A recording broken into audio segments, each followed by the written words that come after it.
প্রিয় দেশবাসী, আসসালামু আলাইকুম। আজ আমাদের পুরো জাতি গভীর শোক ও বেদনায় নিস্তব্ধ।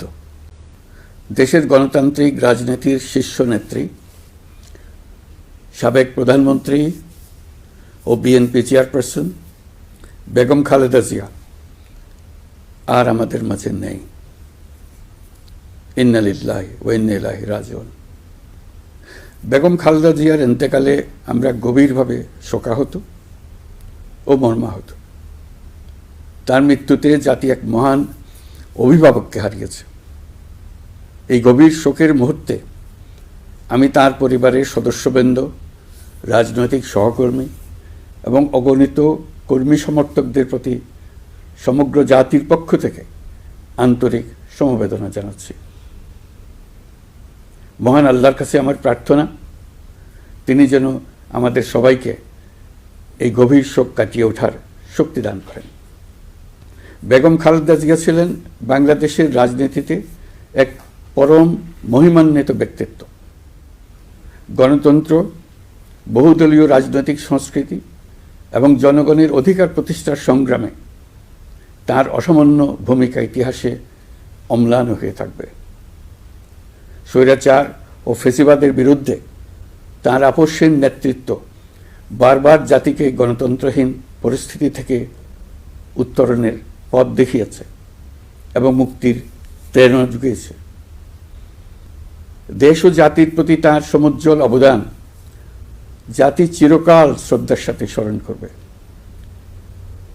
তাঁর দীর্ঘ রাজনৈতিক যাত্রা, গণমুখী নেতৃত্ব এবং প্রিয় মাতৃভূমির স্বাধীনতা ও সার্বভৌমত্বকে সমুন্নত রাখতে তাঁর অবিচল ভূমিকা অবিস্মরণীয় হয়ে থাকবে। এমন একজন মহান দূরদর্শী ও নিখাদ দেশপ্রেমিক নেত্রীর শূন্যতা পূরণ হবার নয়। প্রিয় দেশবাসী, এই শোকাবহ মুহূর্তে আপনাদের প্রতি আমার উদাত্ত আহ্বান, আসুন আমরা সবাই যার যার অবস্থান থেকে মহান আল্লাহর দরবারে বেগম খালেদা জিয়ার বিদেহী আত্মার মাগফিরাত কামনা করি। একই সঙ্গে জাতির এই কঠিন সময়ে আমরা যেন ঐক্যবদ্ধ থাকি। শোকের এই সময়ে কেউ যেন অস্থিতিশীলতা বা নাশকতার অপচেষ্টা চালাতে না পারে, সে বিষয়ে আমি সবাইকে সজাগ থাকার আহ্বান জানাচ্ছি। এই সময়ে আমাদের সবার দায়িত্বশীল ভূমিকা পালন করা অত্যন্ত জরুরি। প্রিয় দেশবাসী, সাবেক প্রধানমন্ত্রী বেগম খালেদা জিয়ার মৃত্যুতে আমি 3 দিনের রাষ্ট্রীয় শোক এবং আগামীকাল তার নামাজে জানাজার দিনে একদিনের সাধারণ ছুটি ঘোষণা করছি। নামাজে জানাজা সহ সব ধরনের শোক পালনে শৃঙ্খলা বজায় রাখার জন্য আমি সবার প্রতি বিনীত আহ্বান জানাচ্ছি।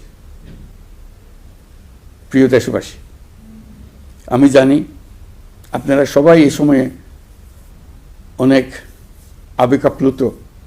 আমি আশা করছি শোকের এই সময়ে আপনারা ধৈর্যের পরিচয় দেবেন এবং তার জানাজা সহ সকল আনুষ্ঠানিকতা পালনে সংশ্লিষ্ট সবাইকে সহযোগিতা করবেন। মহান আল্লাহ তাআলা আমাদের সকলকে ধৈর্য, শক্তি, ঐক্যবদ্ধ থাকার ক্ষমতা দেন। আল্লাহ হাফিজ।